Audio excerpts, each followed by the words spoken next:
Okay, so hello guys, nama saya Kelvin Janis dan nombor matrik saya adalah 74330. Poin saya adalah tentang ekonomi digital. Okay, ekonomi digital ini adalah ekonomi yang berasaskan teknologi digital. So ada 3 komponen utama yang mendirikan konsep ekonomi digital yang dapat dikenal pasti. Yang pertama adalah tentang infrastruktur e-perniagaan, iaitu perkakasan, rangkaian dan juga perhiasan. Okey, yang kedua adalah e-perniagaan, iaitu proses jual beli dia ataupun yang perniagaan dia adalah melalui rangkaian berbantukan komputer. Dan yang terakhir adalah e-dagangan.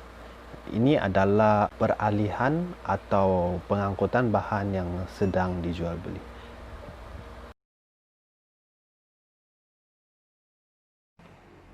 Assalamualaikum dan salam sejahtera.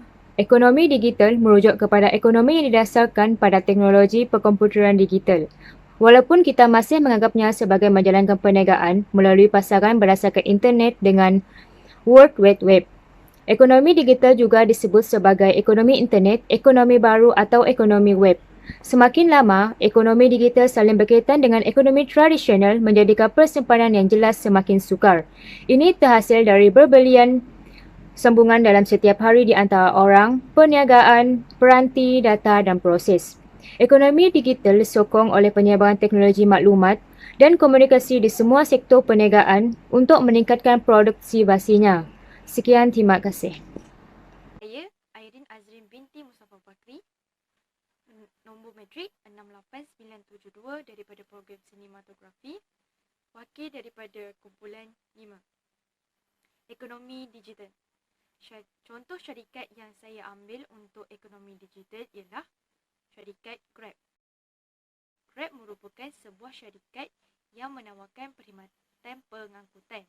Selain itu, mereka juga menawarkan perkhidmatan seperti penghantaran makanan, pengangkutan serta pembayaran secara digital untuk memudahkan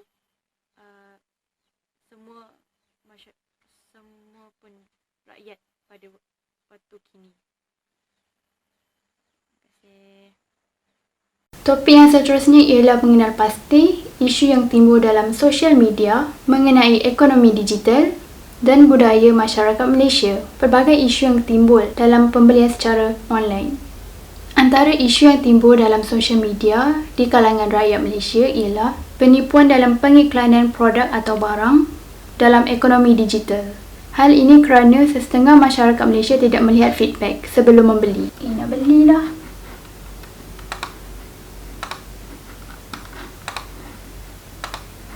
Contohnya macam ni.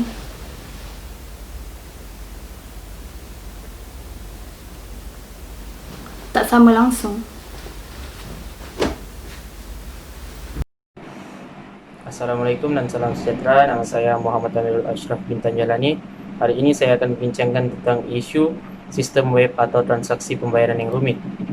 Okay, pertama sekali, pengguna sukar untuk membeli barang atau mempunyai masalah ketika melakukan transaksi. Antara masalah-masalah tersebut ialah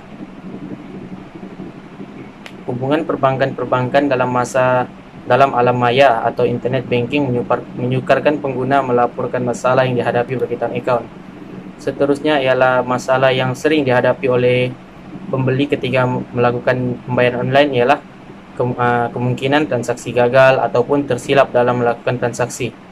Hal ini akan menyebabkan pembeli akan mengalami kerugian.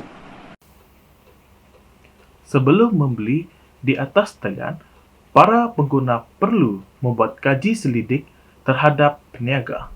Hal ini demikian bagi mengesahkan kesahihan peniaga tersebut. Terdapat beberapa cara yang boleh diambil bagi kaji selidik peniaga, iaitu dengan mencari maklumat di laman sesawang dan melihat review daripada pembeli-pembeli yang terdahulu. Setelah membuat kaji selidik yang cukup dan melihat banyak review yang positif daripada pembeli yang terdahulu, maka para pengguna dengan selamat boleh membeli daripada peniaga tersebut. Masalah kedua membincangkan bagaimana pengguna menghadapi kesukaran dalam membuat transaksi pembayaran secara online ataupun dalam sistem web mereka, dan penyelesaian terhadap masalah ini adalah dengan kita memanfaatkan aplikasi yang bernama YouTube. Kerana YouTube ni adalah sebuah aplikasi yang mengandungi pelbagai jenis informasi yang sangat-sangat berguna kepada pengguna-pengguna internet. Dan oleh itu kita dapat menyelesaikan sesebuah masalah tu dengan mudah. Sebagai contohnya, dalam masalah ini kita menghadapi masalah untuk membuat pembayaran secara online. Oleh itu kita menggunakan aplikasi YouTube ni untuk mencari video-video tutorial berkenaan macam mana cara untuk membayar melalui online. Jadi itulah penyelesaiannya kita menggunakan aplikasi.